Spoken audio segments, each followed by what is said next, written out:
Welcome to story बक्स। तो अब तक हमने देखा था कि चिवेनिंग मोरान को बचाने के चक्कर में अपने आप को जख्मी कर लेता है। वहीं फिर बाद में वो दोनों मास्टर ऑफ सेरेमनी घोस्ट से लड़ते हैं और चिवेनिंग मोरान को जाने को कहता है। तो आगे की कहानी शुरू करते हैं। तियानवेन के पास एक किलिंग मूव है जिसका नाम काफ़ी सिंपल है, केवल एक शब्द का, विंड। लेकिन एक बार इस मूव को एक्टिवेट कर दिया जाए तो एक टुकड़ा नहीं बचता, सब तबाह हो जाता है। मोरान विंड की शक्ति से काफ़ी वाकिफ था और वो ये भी जानता था कि इसका शिज़न कितना शक्तिशाली है, तो उसे चिंता करने की कोई ज़रूरत नहीं थी। वो एक बार उस इंसान को देखता है जिसके लाल कपड़े खून से भरे हुए थे और जाने से पहले उसके पास जितने भी तालिस्मान थे वो सब उन घोस्ट पर फेंक देता है ताकि चिवेनिंग को लड़ने के समय थोड़ा समय मिल पाए। और वो सीधा शिमी और चैन्या को पकड़ता है और उन्हें लेकर इस मंदिर से दूर चला जाता है। चिवेनिंग काफ़ी दर्द बर्दाश्त कर रहा था। बड़ी मुश्किल से उसने अपना हाथ हिलाया और तियानवेन को वापस बुला लिया। जैसे ही master of ceremony ghost Tianwen की पकड़ से छूटी, वो सीधा चिवेनिंग की ओर हमला करने को आ रही थी। चिवेनिंग के कपड़े हवा की वजह से उड़ रहे थे। उसका आधा कंधा खून से लथपथ था। वो सीधा अपना हाथ उठाता है और तियानवेन को वापस बुलाता है। इस बार तियानवेन काफ़ी ज़्यादा चमक रही थी और चिवेनिंग उसे लेकर हवा में घूमने लगता है और उसकी विलो वाइन एक गोल्डन स्पाइरल की तरह घूमे जा रही थी। ऐसा लग रहा था कि तूफान आ गया हो। सारे घोस्ट, सारे मुर्दा और मास्टर ऑफ सेरेमनी घोस्ट, वो सब उस विंड की चक्रव्यूह में फंस जाते हैं और उनकी आवाज़ें काफ़ी तेज़ सुनाई दे रही थीं और एक पल में ही सब बिखर जाता है। विंड मूव ने सब नष्ट कर दिया था। घास का एक तिनका तक नहीं बचता। चिवेनिंग, जो कि उस गोल्डन लाइट के बीच हवा में उड़ रहा था, वो हर चीज़ को उस तूफान के अंदर समा लेता है और हर चीज़, मास्टर ऑफ सेरेमनी घोस्ट भी उनके हज़ारों टुकड़े कर देता है। जब सब चीज़ शांत हो जाती है तो चिवेनिंग देखता है कि वहाँ घास का एक तिनका तक नहीं बचा। एक बंजर ज़मीन जहाँ वो इकलौता अपने सुनहरे कपड़ों में खड़ा हुआ है, जहाँ उसकी तियानवेन अपनी सुनहरी रोशनी से चमक रही थी। इस तरह से देखा जाए तो चिवेनिंग इतना शक्तिशाली है कि भले ही शिशेंग पीक में सारे कल्टीवेटर्स हार जाएं, लेकिन चिवेनिंग के लिए अकेले लड़के जीतना कोई बड़ी बात नहीं। और चिवेनिंग तियानवेन को वापस बुलाता है। उसे काफ़ी दर्द हो रहा था, लेकिन फिर भी अपने दर्द को बर्दाश्त करके वो अपने डिसिपल्स के पास आता है और पूछता है, शिमी कैसा है? मोरान ने शिमी को गोदी में पकड़ रखा था और ज़मीन पर बैठा हुआ चिंता में कहता है, पता नहीं, ये अभी तक नहीं उठा और इसकी सांसें भी धीमी हैं, इसके गाल भी ठंडे पड़ रहे हैं। आप कुछ कीजिए। मोरान इतना परेशान इसीलिए था क्योंकि ये सीन उसके लिए काफ़ी जाना पहचाना था।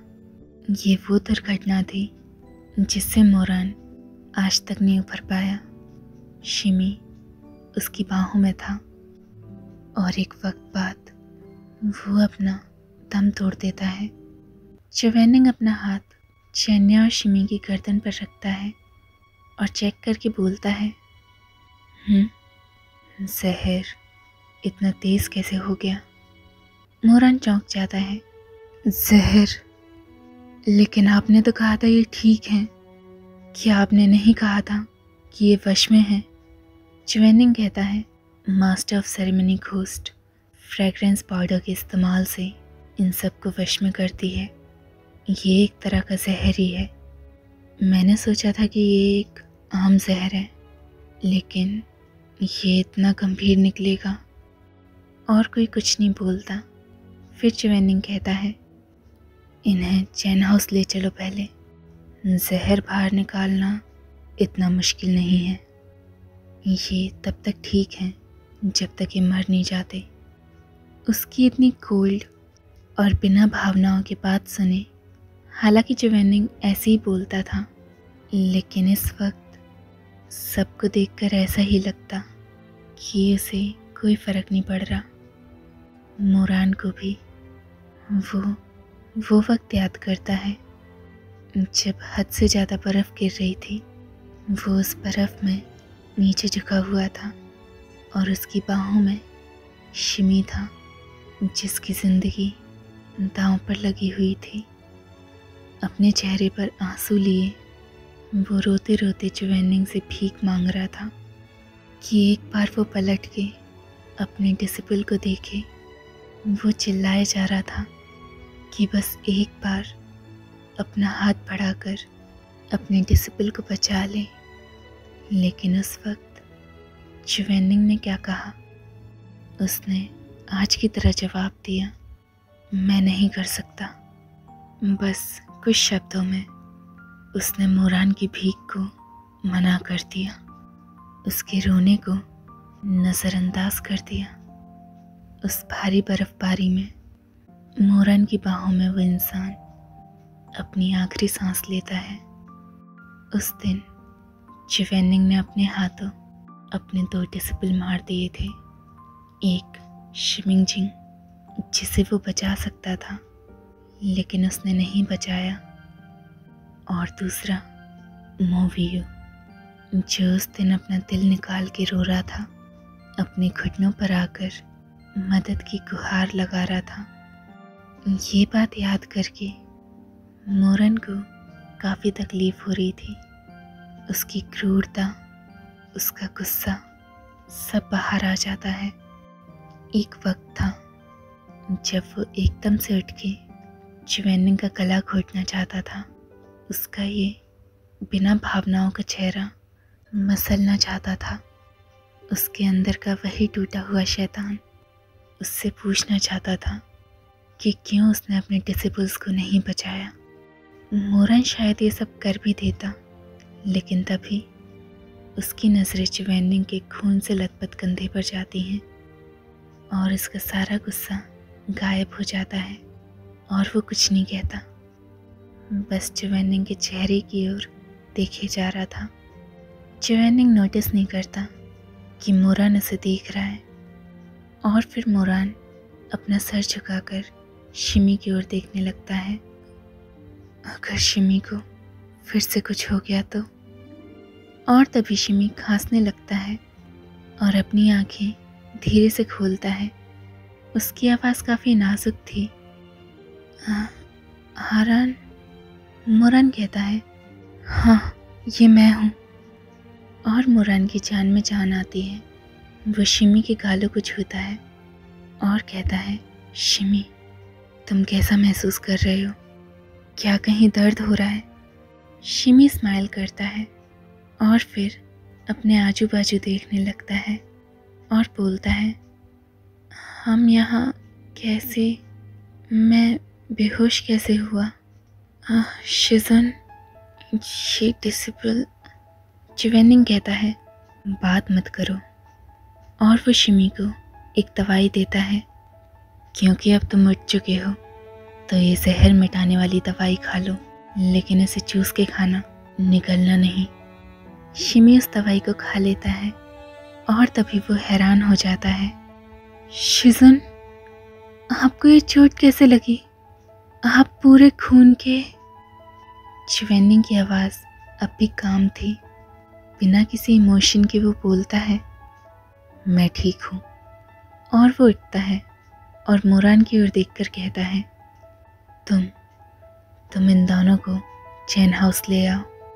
क्योंकि अब शिमी उठ चुका था तो मोरान के मन में जो भी कड़वाहट थी वो गायब हो जाती है और वो सर हिला के कहता है, ठीक है। च्वेनिंग कहता है, मैं पहले निकलता हूँ, मुझे चैन फैमिली से कुछ पूछना है। और च्वेनिंग ये कहता है, और वहाँ से चला जाता है। अब वो थोड़ी दूर आ गया था। वहाँ काली अंधेरी रात में वो आखिरकार अपना दर्द जाहिर कर सकता था। अब उसका चेहरा बता सकता था कि इसे कितना दर्द हो रहा था। उन 5 नाखूनों ने उसका पूरा कंधा छेद दिया था। वहाँ की इसकी नसें फट चुकी थी और उसकी हड्डियों तक को जख्मी कर दिया गया था। कोई फर्क नहीं पड़ता कि वो शांत रहने का कितना भी नाटक कर ले, कि जैसे उसे कुछ हुआ ही नहीं, चाहे वो अपना कितना भी खून रोक ले, लेकिन आखिरकार वो भी एक इंसान था। उससे फिर भी दर्द हो रहा था, लेकिन क्या फ़र्क पड़ता है अगर उसे दर्द हो रहा है तो? क्या किसी को उसकी पड़ी थी, या कोई उसके पास ऐसा था जो कि उसका दर्द महसूस कर पाए? नहीं, ऐसा नहीं था। वो अकेले ही अपने कदम बढ़ाता है। हवा की वजह से उसके शादी के कपड़े हवा में उड़ रहे थे। इतने सालों तक लोगों ने उसे इज्जत दी, उससे डरे, लेकिन कभी भी किसी ने इतनी हिम्मत नहीं दिखाई कि उसके साथ खड़े हो सके। किसी को उसकी परवाह नहीं थी। उसे ना जाने कब से इन सब की आदत थी। You hang of the night sky, बीडो इमॉर्टल और ना जाने क्या क्या, लेकिन कभी भी किसी ने उसे पसंद नहीं करा। कभी ये फिक्र नहीं करी कि वो जिंदा है कि नहीं, क्या वो बीमार है कि ठीक है, कहीं किसी चीज़ से जूझ तो नहीं रहा, क्या कोई बात उसे परेशान कर रही है। वो शायद इसीलिए जन्मा था कि औरों की हिफाजत कर सके, लेकिन उसके पास कोई ना हो तो फिर क्या फ़र्क पड़ता है कि अगर वो दर्द से चिल्लाए। और रोना तो वो तो कभी हो ही नहीं सकता। बस जाओ और अपने ज़ख्मों को भरो, खुद से ख़राब हुई चीज़ों को काटो और उन पर दवाई लगाओ। कोई फ़र्क नहीं पड़ता अगर उसकी कोई चिंता नहीं करता तो। वो इतने सालों से अकेला रहा है, वो अपना ध्यान रख सकता है। च्वेनिंग यही सोचते सोचते चैन फैमिली के घर आता है। वो घर के अंदर घुस पाता कि तभी उसे किसी की चिल्लाने की आवाज़ आती है और च्वेनिंग अपने घाव की बिना परवाह करे सीधा अंदर घुसता है और देखता है कि मैडम चैन, जिसके बाल बिखरे हुए हैं और उसकी आंखें बंद हैं, वो अपने बेटे और पति के पीछे भाग रही है। बस वो चैन फैमिली की सबसे छोटी बेटी, उसको वो नज़रअंदाज कर रही है। वो लड़की डर के मारे खड़ी हुई है और जैसे ही वो देखती है कि च्वेनिंग अंदर आ गया, तभी तीनों के तीनों उसकी ओर भागते हैं। मास्टर हमें बचा लीजिए। च्वेनिंग कहता है, क्या मैंने तुम्हें नहीं बताया था कि इनको सोने मत देना? मिस्टर चैन कांपते कांपते बोलते हैं, मैं कुछ नहीं कर पाया। मेरी बीवी बीमार है, इसीलिए वो जल्दी सोने चली जाती थी। आपके जाने के बाद वो कोशिश कर रही थी कि वो जागी रहे, लेकिन फिर उसकी आंख लग जाती है और अब वो इसी तरह पागल हो गई है। वो चिल्लाए जा रही है ऐसे ही। और मिस्टर चैन कहते कहते च्वेनिंग के पीछे आ जाते हैं। वो ध्यान नहीं देते कि च्वेनिंग ने शादी का जोड़ा पहना हुआ है और ना ही वो ये ध्यान देते कि उसका एक कंधा जख्मी है। च्वेनिंग कहता है, ये चिल्ला क्यों रही हैं?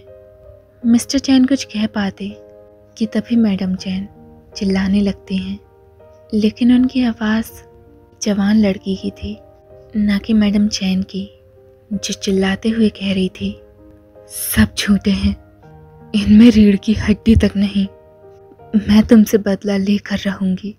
मैं चाहती हूँ कि तुम सब मर जाओ सबके सब। च्वेनिंग कहता है, इनमें फिर से आत्मा आ गई है। और वो मिस्टर चैन की ओर देखता है, क्या आप इस आवाज़ को पहचानते हैं? मिस्टर चैन हिचकते हैं और नर्वसली कहते हैं, मैं नहीं जानता, मुझे नहीं पता ये किसकी आवाज़ है। मुझे नहीं पता, आप बस मदद करिए मेरी। और तभी मैडम चैन उनकी ओर आ रही होती हैं। चिवेनिंग अपना सही हाथ आगे की ओर बढ़ाता है और मैडम चैन को एक बैरियर में बंद कर देता है। चिवेनिंग मिस्टर चैन की ओर देखता है और गुस्से में कहता है, तुम्हें सच में नहीं पता? मिस्टर चैन फिर कहते हैं, मैं नहीं जानता, मैं सच में नहीं जानता, मुझे बचा लो। अब चिवेनिंग कुछ नहीं कहता। वो अपनी तियानवेन निकालता है और बैरियर में जाके मैडम चैन को तियानवेन से बांध देता है और इंटेरोगेशन चालू करता है। ये आप सब जानते हैं कि अगर तियानवेन इंटेरोगेशन पर आ जाए तो सामने वाला कितना भी चाहे लेकिन उसे हमेशा सच कहना होता है। जब तियानवेन घोस्ट को इंटेरोगेट करती है तो वो एक बाउंड्री बना लेती है जहाँ केवल चिवेनिंग और वो घोस्ट हो सकता है। वो घोस्ट अपनी असली वेशभूषा में आती है। मैडम चैन से निकलकर वो एक नीली रोशनी की तरह चमक रही थी और चिवेनिंग के पास आ जाती है। चिवेनिंग अपनी आंखें बंद करता है और वो घोस्ट उन दोनों के चारों ओर आग की लपटें फैला देती है, लेकिन वो आग चिवेनिंग को चोट नहीं पहुंचाती।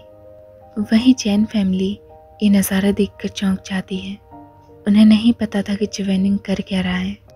चिवेनिंग की आंखें हल्की सी कांपती हैं, लेकिन उसकी आंखें अब भी बंद थी। बंद आंखों से वो देखता है कि एक सफ़ेद रोशनी से गुजरते हुए एक गोरी और पतली सी लड़की सामने आती है। वो लड़की करीबन 17-18 साल की होगी और मैडम चैन के अंदर जो भूत था वो यही थी। तो इसी के साथ हमारा चैप्टर ख़त्म होता है। आप बताना आपको कैसा लगा, चिवेनिंग के लिए बुरा लगा कि नहीं, और आगे जानने के लिए देखते रहिए स्टोरी बग।